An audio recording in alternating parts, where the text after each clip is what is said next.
Hello there, welcome to Electric. I'm just going to start this off by saying this is not going to be a super professional car review. I am not an expert in the automotive field. I am a tech guy. I think I know a little bit about tech.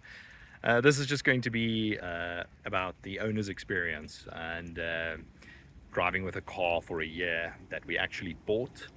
Yeah, so I'm just a guy standing in front of a camera, standing in front of this car, which is our car that we've had for about a year, and I think it's 16,000 kilometers, and I'm going to tell you what it's like to drive and what are some of the things that car salesmen might not tell you about it. So let's go.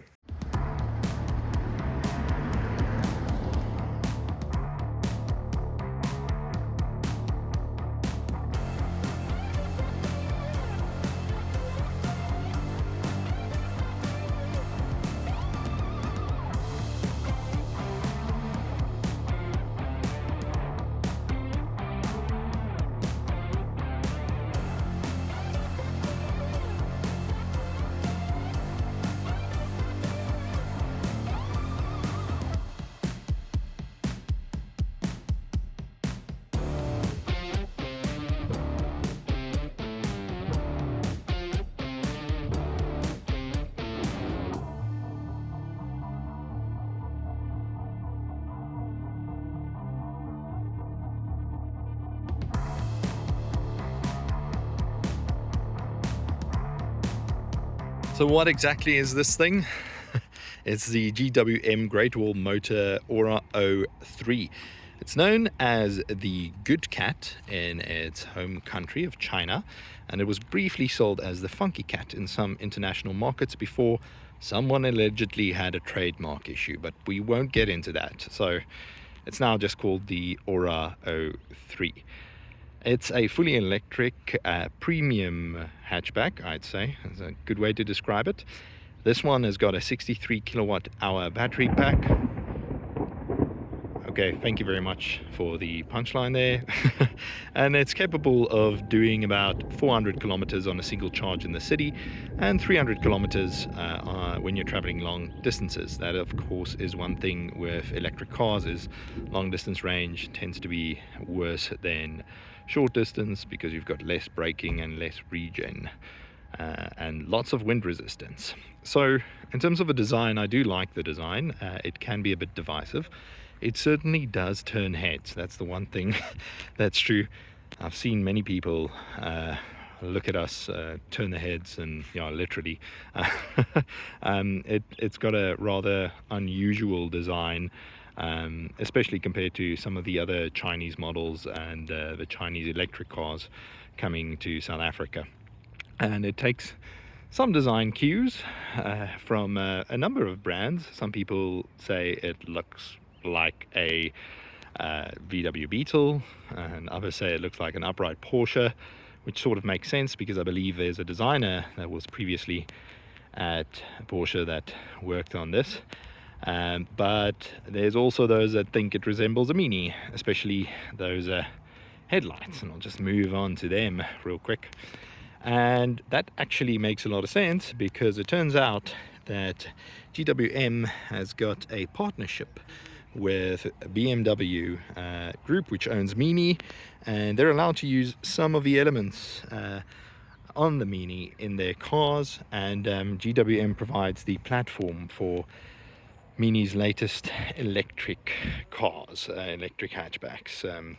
So yeah, there's that. That's why some of the elements on the inside you'll see as well look quite similar to what you'd find in a Mini. But overall, I do like the design. I think it stands out nicely. It's sort of a cool mix of vintage and modern, and yeah, certainly not a boring look in any way. So I think that's a good thing.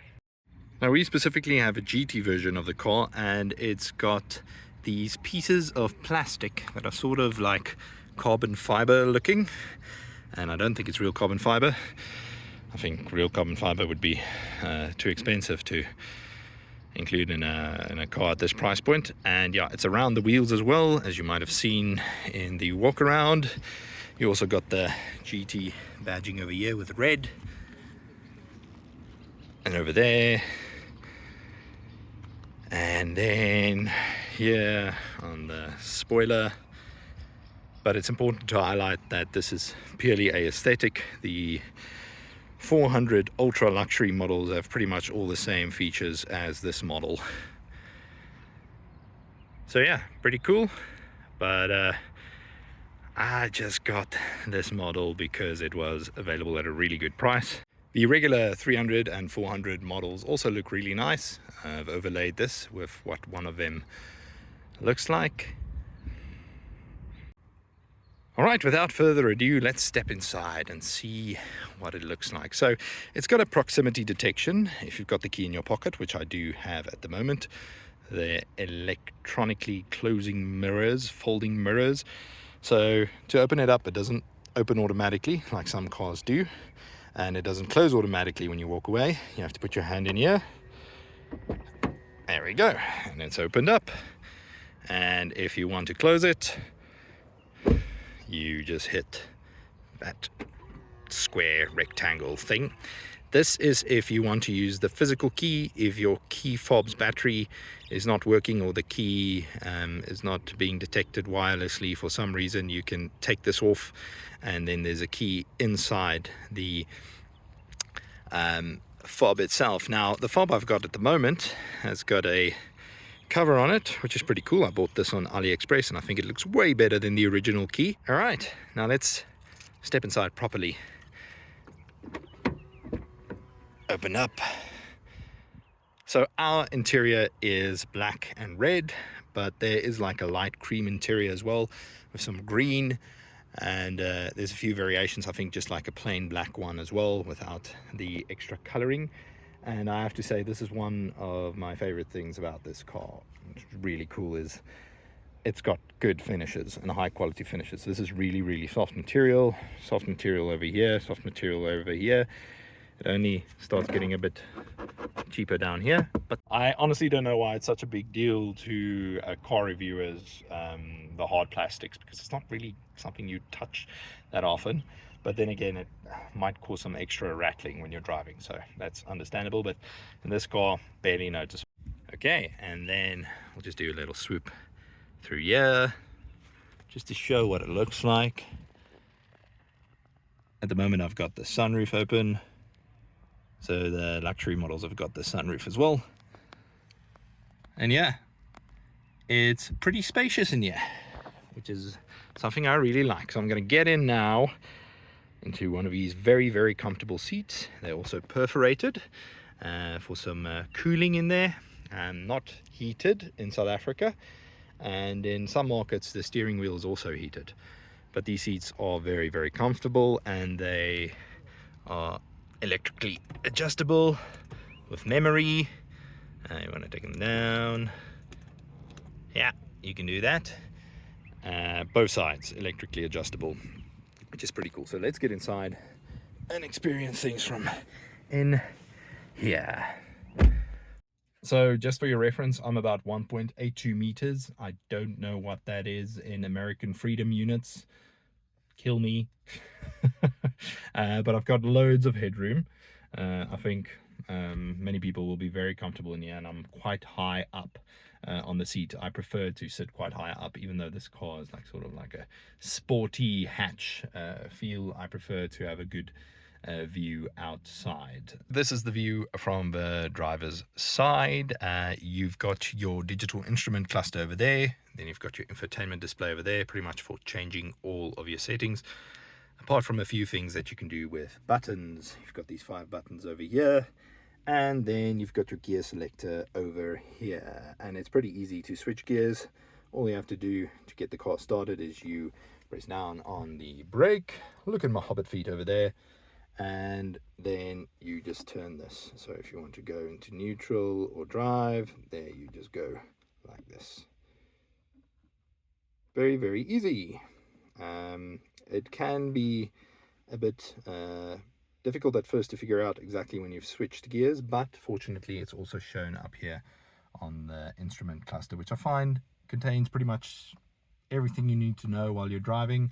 except for the battery percentage, which is not shown. It just shows you an estimate. You have to go into the infotainment display to see your precise battery percentage. On the right, you'll find information like how much power you're using, your mileage. You can do your trip mileages and your after start mileages. As you can see here, you can also see your tire pressure monitoring system, and then how economically you're driving, your energy consumption. That's just an energy flow thing. So if you're driving, it'll show which way the energy is going, from the battery to the wheels, from the wheels to the battery when you're doing regen or anything like that. And yeah, back at the home page. So to navigate through there, you use this on the steering wheel. Not too difficult, very easy to understand. This home button just takes you to the screen you see there. If you press right on here, it'll take you to like the track details if you're listening to any music. I believe if you press it again and you're connected to your phone, you can initiate calls from here, from your recent calls, and see your recent calls. And then you can also switch to a private mode if you don't want people to see who you're calling or see your messages or things like that. I don't think I've seen messages on here, so it might only be for calls. Then you can see your driving mode up there. There's a bunch of icons that will show up for the features that are turned on. You've got your speed there on the left, and you've got your car here in the middle. And when you're driving, you'll see the ADAS systems detecting cars around you, and they'll show up there. And then you've got your range indicator. Something that irks me a bit is that there's no percentage indicator. So you can roughly estimate what your percentage level is based on those 4 bars. But it would be nice if there was an actual percentage indicator, because that estimate can vary greatly depending on how you're driving and where you're driving. The estimate you get there after a few weeks of driving in the city will be rather a liberal estimate. And when you're going out on the highway, you don't want to use that because your range is going to drop like it does in any electric car. Back to the steering wheel. You've got some more buttons here on the left, and I think at this point it's important to highlight these are not capacitive buttons. This is like a type of panel, but there's definitely buttons behind it, so you can actually feel the buttons pressing.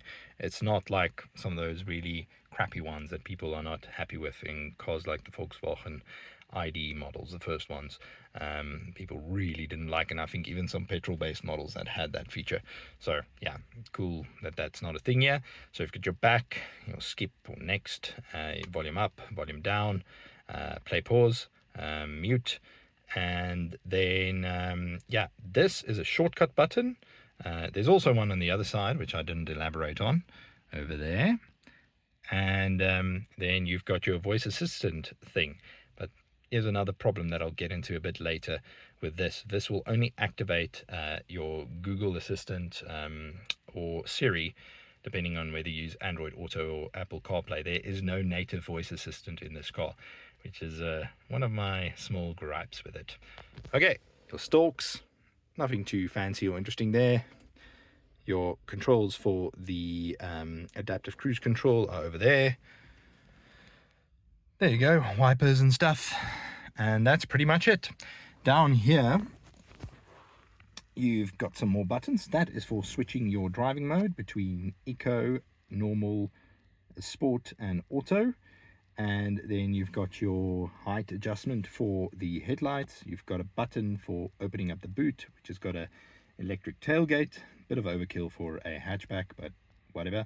And then there's just a manual shut-off switch for the car. You don't have to use that, but keep in mind with keyless cars that if you step outside with the key and someone else gets into the car, they might be able to drive off with it. That is pretty much a thing. There'll be some warnings showing up, but if you don't switch it off here, or if you don't lock the car, then yeah, someone might be able to drive off with it. Moving on to this side, you've got a few buttons over here as well for controlling all your windows, and button for adjusting the mirrors, and a lock and unlock key there. So yeah, pretty stock standard over there. Moving over to this side, these buttons. We've got an on-off for the fan, although I would have preferred if this was like a thing that could let you go down and up fan speeds, and maybe just if you press long over here, it will switch the fan off. Then you've got your AC air conditioning on or off, your hazards, then your defrost for the front window, defrost for the back window. Okay, so pretty cool that some of those stuff you can access very quickly without having to go into the menu. In terms of the armrest and this center console area, it's got quite a lot of space down there for storing some stuff, and it is really comfortable. You cannot adjust it forward or back, but I think it's in a pretty good position and nice and soft. And then over here you've got a wireless phone charger. I don't really use it. My phone, this Google Pixel, tends to overheat. I think some other phone brands might do better, but in general I think wireless charging in cars can be pretty useless unless you've got like active cooling, and this one doesn't have. There's some extra storage space here where I sometimes put my keys if I want to take them out of my pocket. So yeah, that's pretty much the center console. Not a lot going on there. And then just over here you've got two cup holders, and I've found them to be largely adequate for our needs. The only type of thing that might move about like a popular drink is those small cans. You get the 250 mils or less than 300 mils, like a Red Bull, for example. Typical Red Bull can, it'll move about a little bit, but it won't necessarily spill. But other than that, it's pretty good for bottles or cans or cups of coffee. Not really like a really big 1 liter. And if you look at the storage in the doors, you can fit a like a sort of a larger bottle over here, but not like a 1 liter will be a bit of a squeeze. It's not that much space. You've got a little bit of extra storage there, whereas where I put my RFID card for access at the office, so that's pretty useful. But yeah, that's pretty much it. Also, this is what the horn sounds like. Yeah, it's not too high or very deep. It's just good at getting people to notice or look out. Moving over to the passenger side, there they've only got window controls.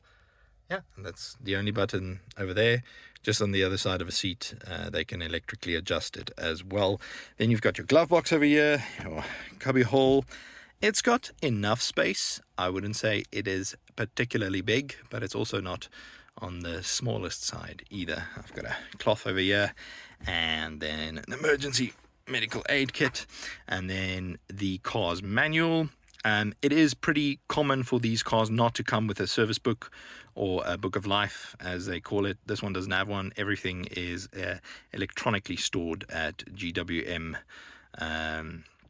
At the company itself, it's they give all the dealers access to that system so that they can log the full history on the computer. Okay, then for your adjustment of the fan direction, it's physical. You can go up and down and then close it like this, so that's pretty good. Some cars require that you do that through the infotainment system, which I just think is stupid. Many people think it's stupid. It's really soft material up here as well, so nice and premium feeling. Yeah, same thing here for adjusting the fan direction. So that's nice and convenient. Now into the infotainment display. I am going to talk about the infotainment and the software niggles in this car that really bother me. But before we do that, let's just jump in the back and I'll show you something really nice about this car. All right, here we go again. Let's close up over here and jump in over here. All right, so really good pro with this car is there is a lot of space back here, and the finishes in the back are quite similar to the front. It's very similar, actually matches in most areas, and that's something that cannot be said for all Chinese cars. Sometimes, well, cars in general, they cheap it out in the back, but it still feels very premium when you're sitting back here, and there is so much space. So the seat at the moment, I think, is moved a little bit back. It's not in my driving position.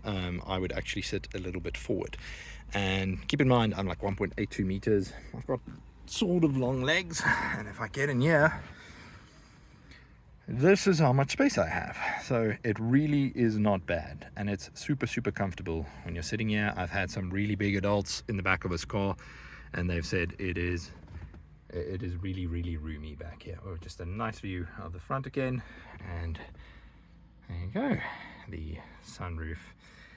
Yeah, so it really is a nice place to be. The seats are, again, of really good quality. These are not perforated though, and there's no cooling. But yeah, really nice. You can fit in 3 adults, fairly big ones. Maybe not too broad-shouldered, but a little broad-shouldered, and they'd get in here comfortably. So here at the back, you've got a single USB-A for charging stuff. So overall, the rear, also a really comfortable place to be. I'll just move over to this side just to show. It takes a while to get to the other side, so it is nice and big and roomy in here. The one issue I do have from the front with the rear is that this window is quite small, which is not unusual for hatchbacks or premium sporty hatchbacks. It's not supposed to be super practical necessarily, but you can at least push down these headrests and get some more space, as I've done, and see quite a lot out the rear window if you don't want to fully rely on the rear view camera. And this car's got a 360-degree camera, so most of the time it's not really an issue. Now you might be asking at this point, does all of this room come at a bit of a cost? And yes it does, and I'll show you exactly where right now.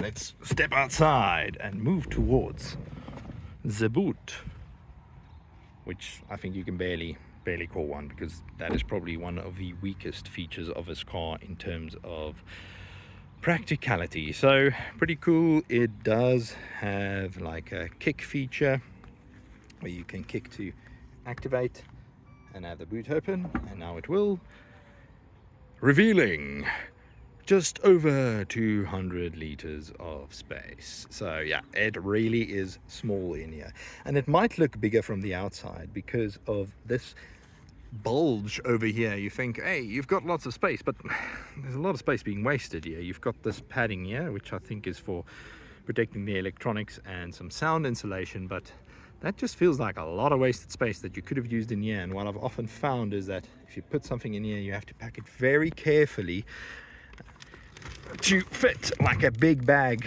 The boot simply won't close if you've got like a large bag you would take typically on a plane. And yeah, so if you put it upright like this, what tends to happen is this portion catches against it or detects resistance, and then the thing won't close. And you should not try and physically close it at all, because electric tailgates are notoriously finicky. In fact, one of the only 2 major issues we've had with this car was the electric tailgate failing, and that required a replacement under warranty. Fortunately, GWM did help us, but it did take a while for them to diagnose the issue.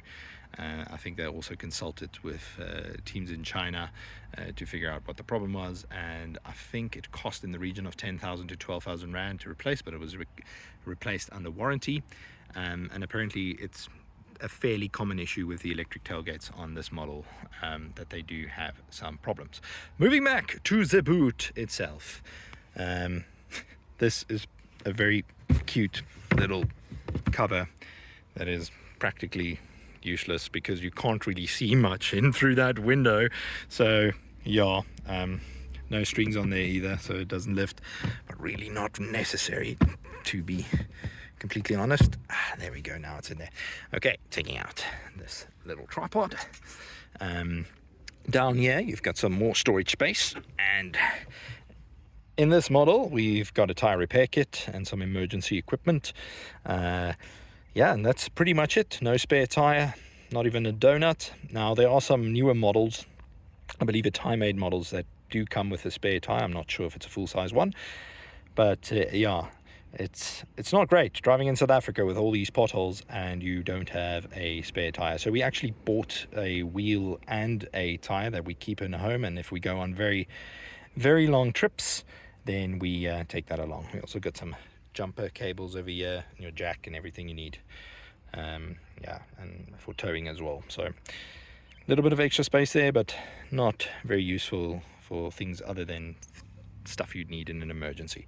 In this bag over here, we've got all our cables, charging cables, and some extra stuff for getting the wheels off if we've got a flat. So yeah, that's the boot, and that is probably one of the biggest downsides to this car. But given the typical target market, it's probably not a family, or a large family at least. It's not too terrible, it's livable. At least you've got a 60-40 split with the seats. So if you're going to be going on long distance trips with this car, you might want to do that. Drop these down, and then you've got way more space. We have done it on a trip to Kruger, which is also recorded on this channel. I'll put a link in to that video now, and you can go check there. We managed to camp in the northern Kruger and get all our stuff in by doing that. Okay, well, we find ourselves outside again. I might talk a little bit about the charging with this car. So conveniently, the charging port is at the front of the car. Not so great that it is on the left side and not on the driver's side. But anyway, you've got your AC portion over there, and then you've got your DC section for when you need to really fast charge. AC charging, it supports up to 11 kilowatts, which is a bit of an advantage with this car because models priced similarly, like the BYD Dolphin, it's only got 7 kilowatt charging.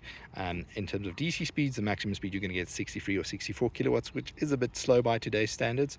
I can get from about 10% to 70% on a charger that supports at least that speed in about 40 minutes.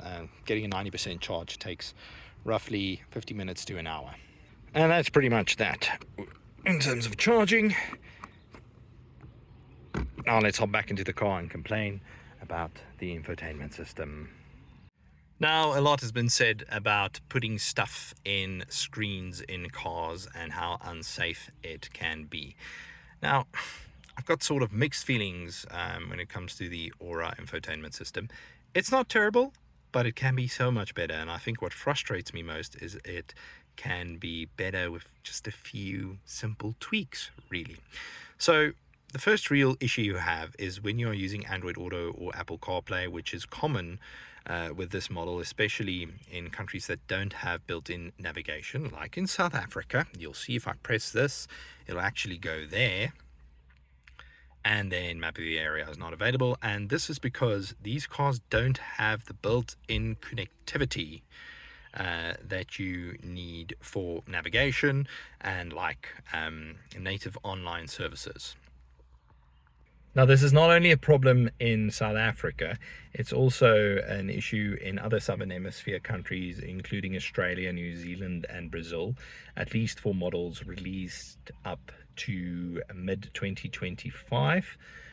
Some of the newer ones are from Thailand, not from China, and they do have some connectivity features. So the other downside to this is that you don't get remote app connectivity. On the older Ora models, they literally don't have the hardware to support it. Apparently, that's what people said that have looked at it. So it's not just a case of activating a SIM or some. So it's not just a case of activating a SIM and then all of a sudden it'll work. And the other big problem with this is the voice assistant that you get in Europe and China, the Hello Ora voice assistant, does not work in our countries. The only assistant you can use is Google Assistant or Siri. So you can't control things like the windows or the sunroof or the seats or the air conditioning with the voice assistant, unfortunately, which is one of the big things that sold the car to me when I was looking at reviews. But silly me, I should have been looking at other markets than the UK. Yeah, it's a pretty glaring omission from these models. They do say things like they've got voice control in the brochures, but I'm assuming they mean like Google Assistant and Siri, which you can only really play back music and control like phone apps on there. So yeah, not very useful. The lack of the Ora voice assistant creates another problem. and that is safety, because it's just easier to tell the voice assistant to turn up the fan or turn down the fan or turn up the temperature or turn down the temperature than it is to use this climate control system. So let me explain the pain. Because the Android Auto or the Apple CarPlay takes over the entire screen, there's no way to easily access your air conditioning or your climate control from here. If you're in a full screen app, you have to first hit there, then hit that, then the Ora button or the exit button. All right, now you're in the infotainment. But now, if you want to change the fan speed, you have to go in there and you have to adjust it here. You can also tap on these sides, but if you accidentally press the seat, then oh no, you got the seat cooling coming up. So yeah, I rather just use this, so because it's a bit finicky to press that, also a bit delayed. So that's the first annoyance. You have to do that. At least you can adjust the temperature on this side. So there is a slight workaround to this, and that is that you can press this button twice to retain your old setting, and the air conditioning settings will come up. I'm just not sure that that's a long-term solution, really, because I think you're putting a little bit of strain on the climate control system. Not the button really, but on the climate control system. I don't really think that's a solution. And then there's another way to do it, and that is to set it as a shortcut on your steering wheel. But the problem with using the shortcut button is that you can only set it to go to automatic mode. So the car decides for you based on what you've set, what it needs to do to keep you cool or keep you warm. And a lot of people just don't like using the automatic features at all. And you can set that in the infotainment settings. So on that note, let's get into the infotainment settings and just show you what settings you can change and what features this car has. The immense range of features, which is a good pro, but it's also annoying. Some of them you change them while you drive, and then they just default back to another setting when you start the car again. Right, so here we are on the main home display. Now if you want to go into your settings, you press this button. You've got vehicle settings and system settings. You've also got this mobile service if you've linked your phone with Bluetooth, so you can see the numbers you've dialed. You've got your power assistant. I'm just going to tap that quick just to show you. We're currently on 48% battery. We've got 184 kilometers of range remaining based on what we've consumed. I think over the last 100 kilometers, I've not been able to figure out on what that estimate is based precisely. Consumed 16.3 kilowatt hours per 100 kilometers. And yeah, it also shows you your motor power that you're using instantaneously, how much energy you're using as well. You can set your maximum charging percentage limit. Because we've got a nickel manganese cobalt battery, it's better to more frequently charge only to 70 or 80%, and then if you go on long distance trips you can charge to 100%. It's not good for the battery to be permanently going to 100%. That, of course, is different with the 300 models, 300 series models. They've got a 48 kilowatt hour lithium iron phosphate battery, and you can charge that to 100%. That's fine. It's got some warming and cooling gun settings over here as well, so that it will use a little bit of energy to make sure that battery is at a good temperature for you to set off, so that it can run economically. So let's go into the actual settings. So vehicle settings, and this will also give an indication of the extensive range of features you've got in this car. Let's just go to frequently used. We'll just go down. So you can adjust the steering between light, comfort, and sport. I found comfort to be like a perfect balance between like precision and being easy to handle. But you can get a little bit more of a responsive feel out of a sport, and then a nice and easy driving experience with the light. Then when you go to in-car, you can turn the wireless charging on or off. As I've mentioned before, I find it quite useless, so I just turn that off. You've got seat memory as well here, free you can set them to.